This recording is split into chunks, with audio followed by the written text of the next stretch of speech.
Hello and welcome to the big picture. The Antrix-Devas controversy, which has been dogging the country for over 6 years now, has taken another unsavory turn with an international tribunal ruling against the Indian government for cancelling the contract. The contract between Antrix, a commercial wing of the Indian Space Research Organization ISRO, and Devas Multimedia to sell S-band spectrum, a scarce resource, was annulled in 2011 after controversies broke out about the deal. The International Tribunal in Hague has found such annulment a breach of treaty commitment to accord fair and equitable treatment to Devas' foreign investors. It is said that this decision of the tribunal could cost the Indian government and ISRO billions of dollars in damages. In October last year, another tribunal which was approached by Devas had imposed a fine of Rs 4,400 crores on ISRO for cancelling the agreement. Meanwhile, it may be recalled that after this controversy broke out in 2012, 4 top scientists of ISRO involved in signing the deal in 2005, including then chairman of ISRO, G. Madhavan Nair, were blacklisted by the government. Subsequently, 2 inquiries had come out with mixed findings on their involvement, with one committee led by former Cabinet Secretary B.K. Chaturvedi not finding any financial loss to the exchequer. What does all this mean? How will Government of India and the ISRO face the situation? What will happen to the S-band spectrum and its usage now? Many questions need answers. We will discuss this today with retired Air Vice Marshal Kapil Kak, a defense analyst, Pallav Bagla, science journalist, and on the phone line from Gurgaon is Prabir Purkayastha of the Delhi Science Forum. Welcome to all of you. Pallav, first, please explain to us what this means, what this decision means, what this decision of the tribunal means, and why this has come about. See, the government of India used what I call the Brahmastra to annul a contract. It was like killing an ant using a sledgehammer. There was a contract between Devas Multimedia Limited, which is an Indian company which had foreign investors, and the commercial arm of ISRO, Antrix. And there was a two-part agreement to this. One was that ISRO would make 2 satellites, GSAT-6 and 6A. And Antrix would provide the ground segment. Now, to connect the space segment to the ground segment, there is always need of some frequencies or some wavelengths, some waves are required. And that was to happen using S-band communication. In India, S-band is designated for broadcast use, and that is how it was to be used. Now, why does people say it's scarce? Because any spectrum, there is only a limited amount available. Now, that was part of it was allocated for use between the space segment and the ground segment. The ground segment, the responsibility was of Antrix to provide the handsets and to provide the connectivity. Now, if they were to use spectrum on terrestrial, meaning not just the space and the handset, but like mobile phones on the ground segment, they were to have a separate contract, which is where this whole controversy erupted. Unfortunately, very few people understood that space segment spectrum and terrestrial segment spectrum command very different prices.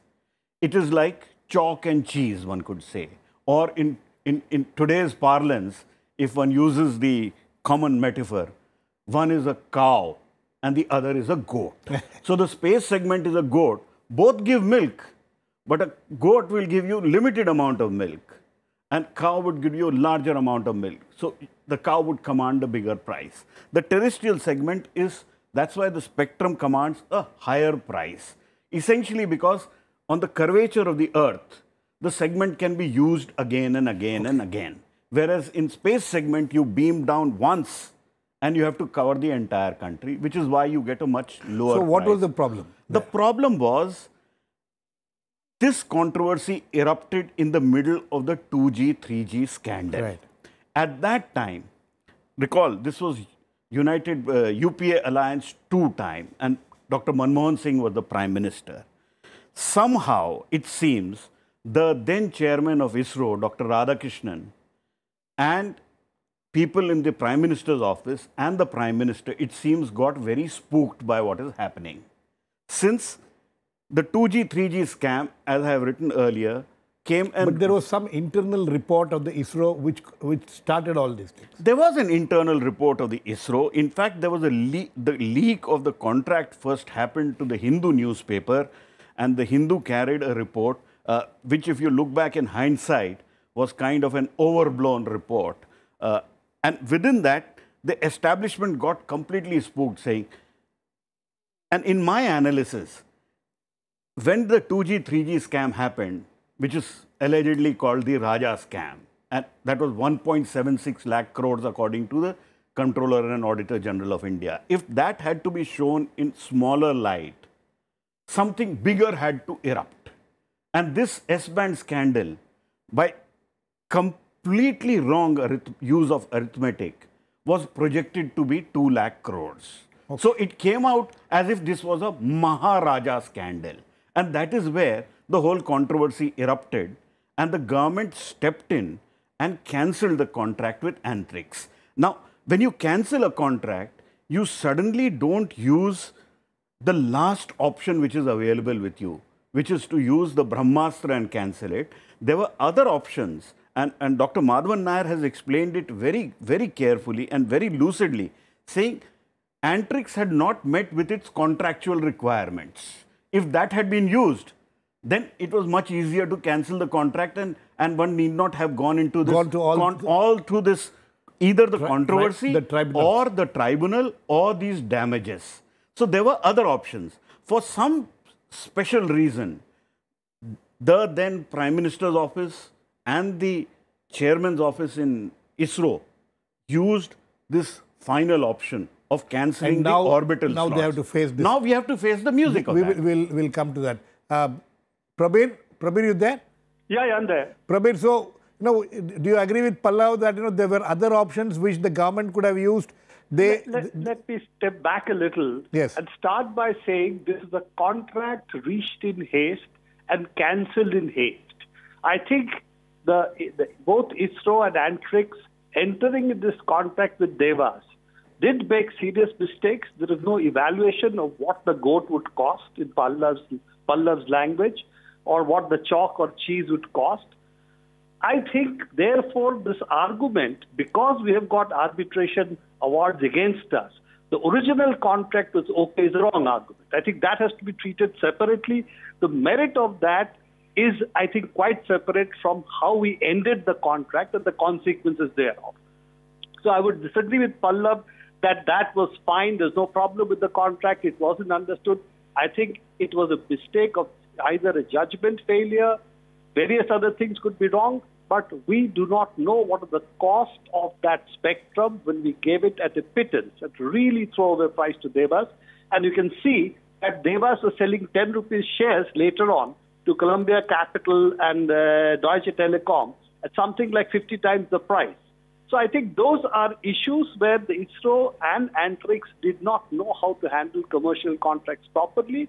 And ultimately, it's not ISRO spectrum. It's really Government of India, people's spectrum. And that should not have been done as a decision by Antrix or ISRO in that form. Leaving that aside, I agree with what Pallav is saying, that they entered the contract in haste, they have cancelled in haste.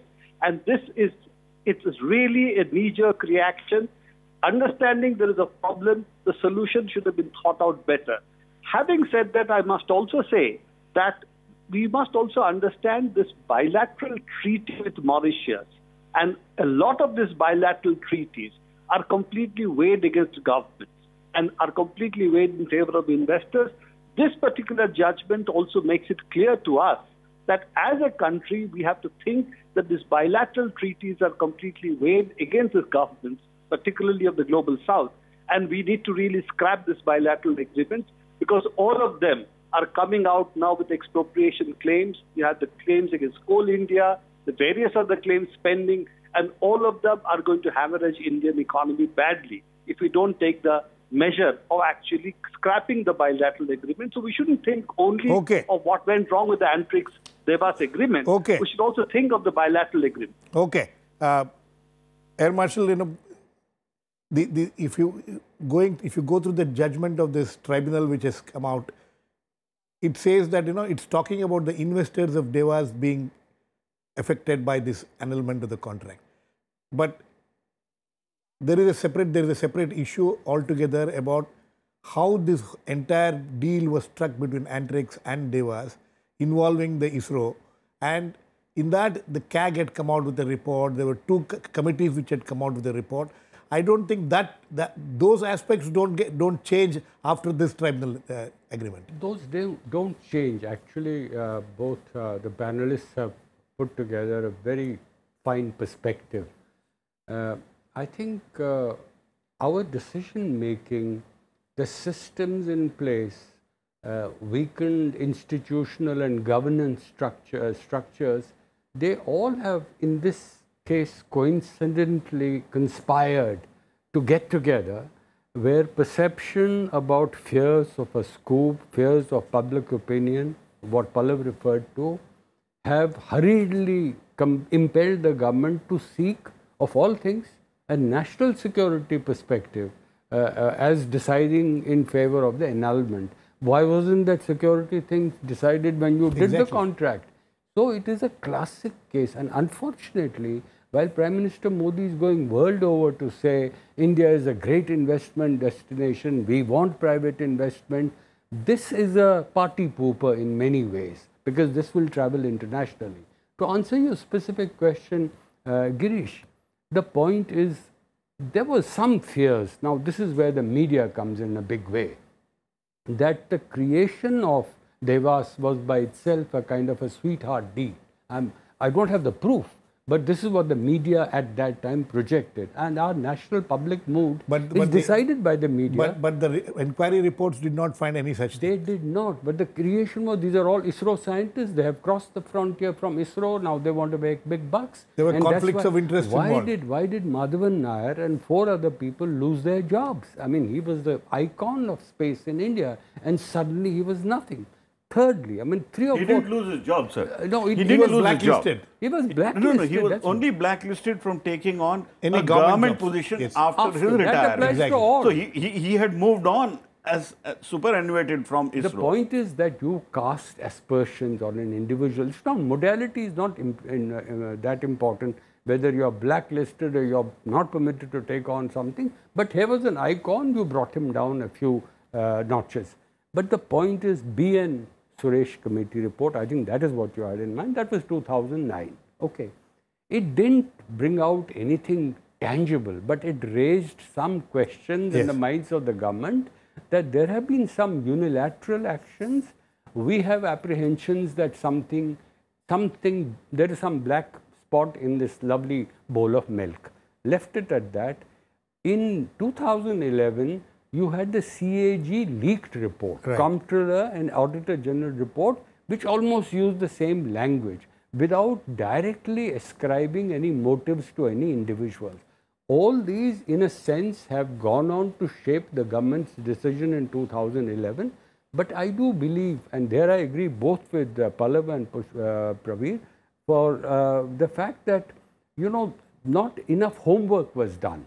When you do an annulment of this nature, where foreign investors are involved in the private entity which has entered into a contract with ISRO or Antrix, I think you have to look at the legal implication.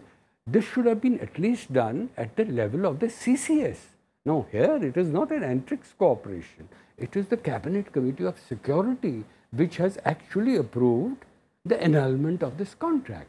Now, nothing in the government of India, everyone here on the panel knows, moves without seeking legal opinion. Whether you are dismissing an employee. So there you see a problem. There was haste, there were mistakes. Okay. And the NDA government in 2014 went even one step further. If they have all the provisions, all the evidence to indicate that there was nothing wrong with this deal, why did you put Enforcement Directorate and the CBI after the people who ran this corporation, Devas? So there is, all is not as... No, ED has come out with some 1,200 crores claim against the Devas after this. It's going to take years. And we the know CBI so many cases. So, okay, Pallav, you know, the questions which were raised as far as the deal was concerned, as far as, you know, Madhavan Nayar's time, the CAG came out with a report. The CAB indicted, in fact, Mr. Madhavan Nayar and others, the failure of governance, and, you know, it spoke of favor to a private company. It spoke of conflict of interest, favoritism, financial mismanagement, and even the Chaturvedi and Rodam Narasimha committee also, though did not find any financial mismanagement or financial implications, they said there were some kind of procedural lapses. So all of that, all those remain today, regardless of what this tribunal has said? Let me step back and tell you, I have looked at this very carefully. It's one of the most complex stories which has unfolded in our times. There's technicalities, there's legalities, there's international relations, there's investor sentiment, and on top of that, you have a kind of an establishment within ISRO which was fighting with each other. So you had literally a cat fight happening between Dr. Madhavan Nayar and his successor, Dr. Radhakrishnan. And that led to a situation where there was, it seems, a lot of miscommunication. And ultimately, it has transpired into a situation where if damages have to be paid, it will have to go from the taxpayer. Exactly. So that for me is a very sorry state of affairs. And it's I have written about not some small amounts. It's not. We are not talking of small amounts. And as Kiran Karnik in his open letter had said, ISRO is a squeaky clean organization. I have worked very closely in many aspects with ISRO, and they seem to be, as Kiran Karnik says, squeaky clean. And I wrote at that point that this whole controversy, the S-band controversy, was smoke without fire. There was some procedural lapse. What was the procedural lapse? That Dr. Madhavan Nayar, in his tenure as chairman, did not inform the did not inform the INSAT Frequency Coordination Committee.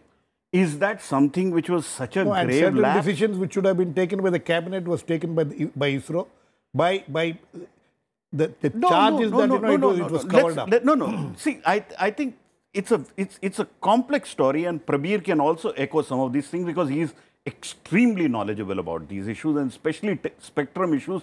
Prabir is very, very knowledgeable.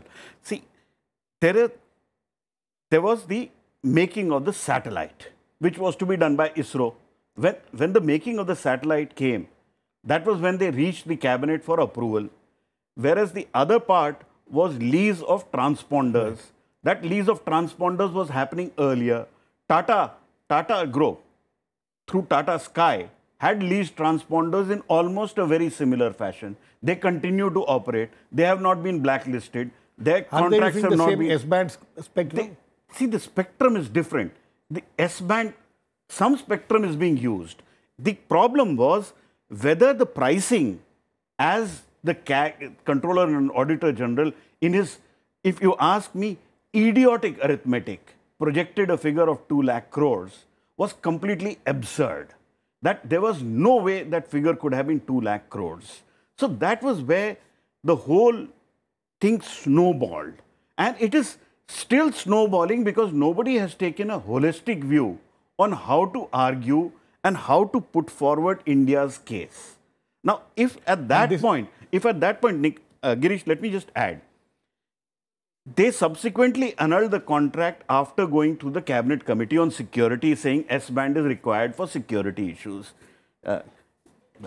Admiral Clark said very clearly, the media played a role here. And it was a nasty role by the media, let me put it.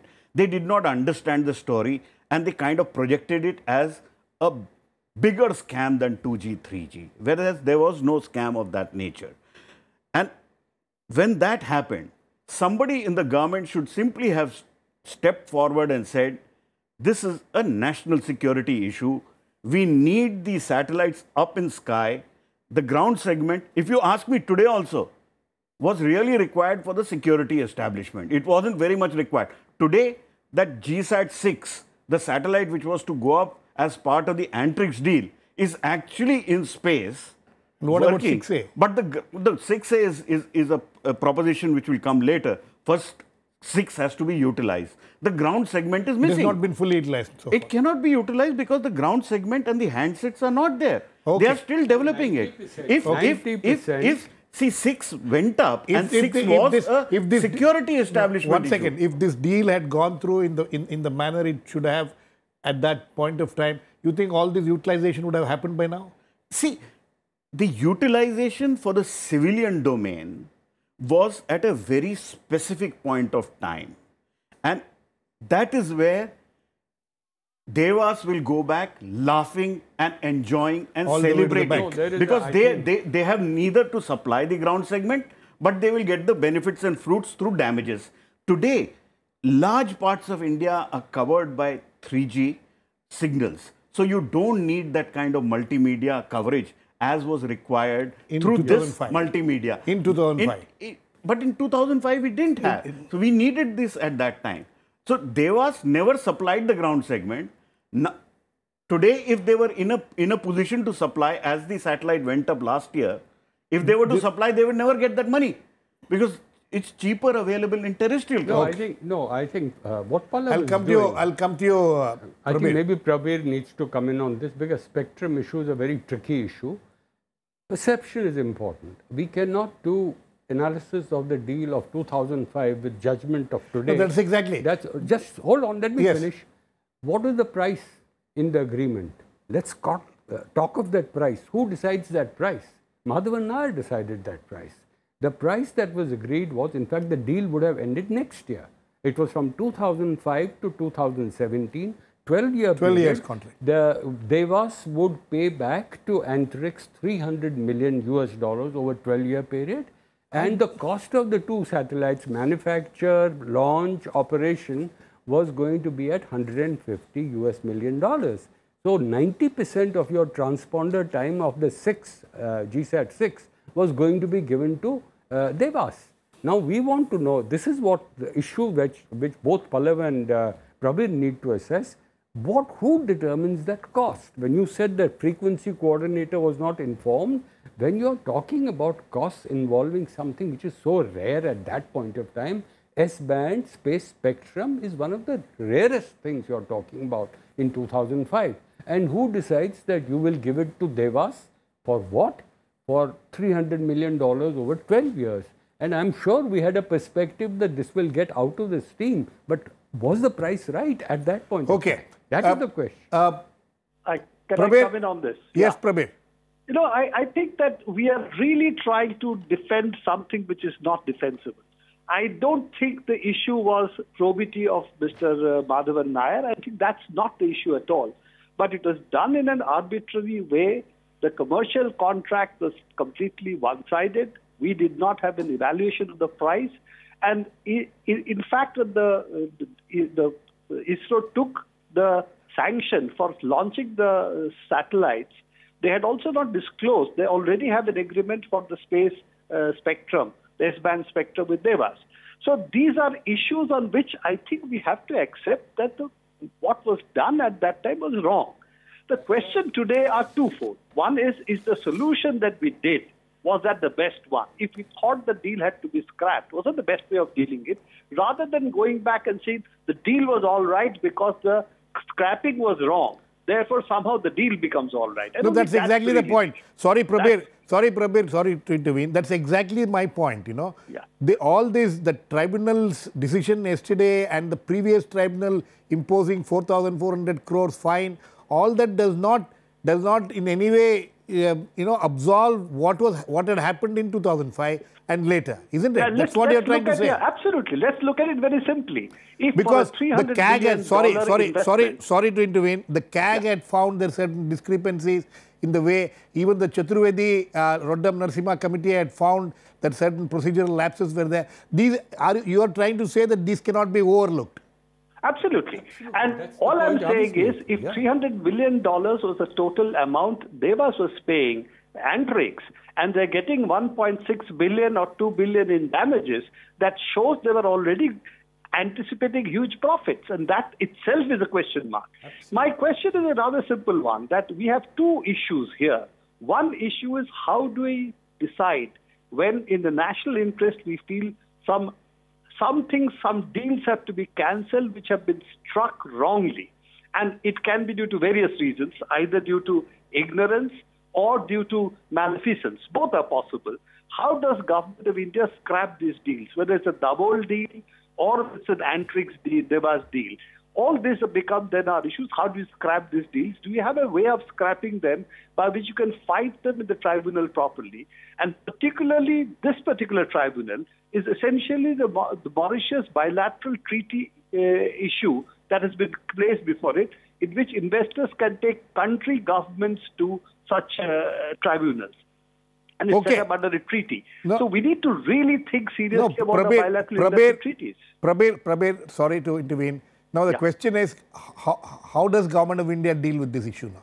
Now, these thousands of crores of rupees which has to be paid, is there any way in which it can be avoided? Well, that is what the ED is trying, that by levying violation charges, and some of those violations could be real, violations, what Devas has done is a part of their investors, that they have violated Indian laws, therefore they are entitled, the Government of India is entitled to penal provisions. Some 1,200 crores. That's what is asked. Whatever the amounts can be, they have in fact now saying that they can be charged more amounts. But our case would be much weaker because we are doing it after the event, after 2 tribunal awards. If we had done all this earlier, our case would probably be stronger. The second part of it, I think we really need to strengthen our international law in interventions, whether it's Enrica Lexi case or whether it is this particular case. I think we are earlier a double case. I think we are really doing badly on this. Okay. Yes, Pallav. So is there any way in which Indian government can get out of this mess which we find ourselves in? Well, we've gotten into a mess. Now, ultimately, if they can prove criminality and conspiracy as something's going wrong in this deal, then there is some option. So far, it has not been proved in both the tribunals. So far, it has not been proved, but the CBI also is probing this case. They have filed charges of criminal conspiracy and cheating, which is Section 420. If they are able to find something and prove it, then there is some hope. But what lawyers tell me is, once a tribunal like this gives an award, the criminal case automatically falls through. And in that situation, now you are left where India would have actually earned about 1,000 crores by sending these 2 satellites up. We would be now losing money in thousands of crores. Thousands of crores. I think on that note, we need to end. It's not a very savory situation which the Government of India finds itself in. How it will be able to get out of it, we'll have to wait and watch. Thanks to all my guests. Please keep watching. We'll come back with another issue in the big picture, same time tomorrow.